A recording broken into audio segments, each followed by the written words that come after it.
In a retail market fruits बेचे जा रहे हैं बाय फ्रूट वेंडर्स। तो कौन सा फ्रूट बेच रहा है फ्रूट वेंडर? मैंगोज। और ये मैंगोज एक पैकिंग बॉक्स में रखे हुए हैं। तो ये जो बॉक्सेस है इनमें अलग अलग नंबर ऑफ मैंगोज रखे हुए हैं। मतलब एक बॉक्स में अगर मान लेते हैं 50 है तो दूसरे में 55, तीसरे में 56, ऐसा। तो जितने भी मैंगोज रिस्पेक्टिव बॉक्सेस में रखे हैं उसका डिस्ट्रीब्यूशन हमको दिया गया है क्वेश्चन में। तो हमको कहा है क्वेश्चन में कि मीन नंबर ऑफ मैंगोज निकालना है ये जितने भी बॉक्सेस में रखे हैं उसके। तो पैकिंग बॉक्स में कितने मीन नंबर ऑफ मैंगोज निकालना है पैकिंग बॉक्स के लिए, और कौन सा मेथड हम फाइंड करने के लिए ये इस्तेमाल करेंगे वो हमको बताना है। तो जो डेटा हमको दिया हुआ है वो देख लेते हैं पहले। नंबर ऑफ मैंगोज दिया हुआ है रिस्पेक्टिव बॉक्सेस में, तो 50 से 52 मैंगोज जो है ऐसे 15 बॉक्सेस मिले जिसमें इतने मैंगोज। सो ऑन 62 से 64 मैंगोज जो है वैसे 25 बॉक्सेस हमको देखने को मिले। तो सबसे पहले हमको क्लास इंटरवल जो है वो कंटिन्यूस है कि नहीं वो चेक करना है। तो यहाँ पे देख सकते हैं कि क्लास इंटरवल जो है वो कंटिन्यूस नहीं है। क्यों? क्योंकि जो प्रीसीडिंग क्लास इंटरवल का अपर लिमिट है is not equal to lower limit of succeeding class interval. तो यहाँ पे क्योंकि कंटिन्यूस नहीं है तो इनको कंटिन्यूस बनाना पड़ेगा। तो कंटिन्यूस बनाने के लिए हम सब्सट्रैक्ट एंड ऐड करेंगे। कितना? जितना भी डिफरेंस है between the preceding upper limit of class interval and succeeding lower limit of class interval के बीच में जो भी डिफरेंस आएगा उसका हम हाफ करेंगे और सब्सट्रैक्ट करेंगे to the preceding lower limit को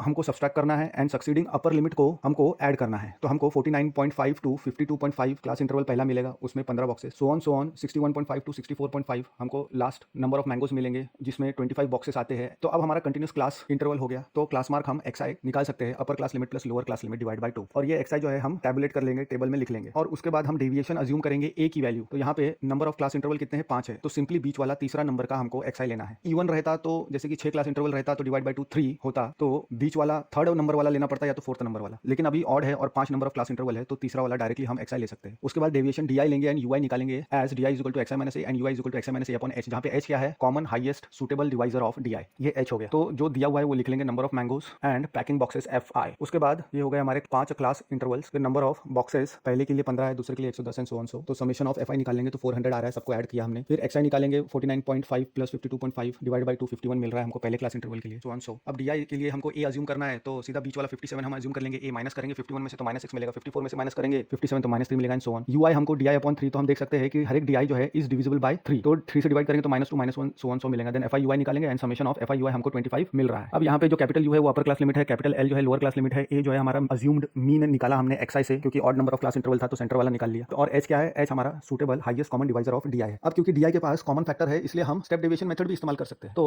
स्टेप डेविएशन मेथड का फॉर्मूला है हमारे पास X bar is equal to A plus H time summation F I U I upon summation F I. तो इसमें वैल्यू पुट कर देंगे तो X bar is equal to 57 plus 25 by 400 into 3, यानी 25 1 जार एंड 25 16 जार, ये ऐसे मिल जाएगा हमको। सिंप्लीफाई करने से 57.19 जो है वो मीन आ रहा है। तो जो mean number of mangoes kept in a packing boxes कितना हो गया? 57.19। और ये सॉल्व करने के लिए हमने कौन सा मेथड इस्तेमाल किया? स्टेप डेविएशन मेथड इस्तेमाल किया हमने मीन निकालने के लिए, number of mangoes kept in a packing box के लिए।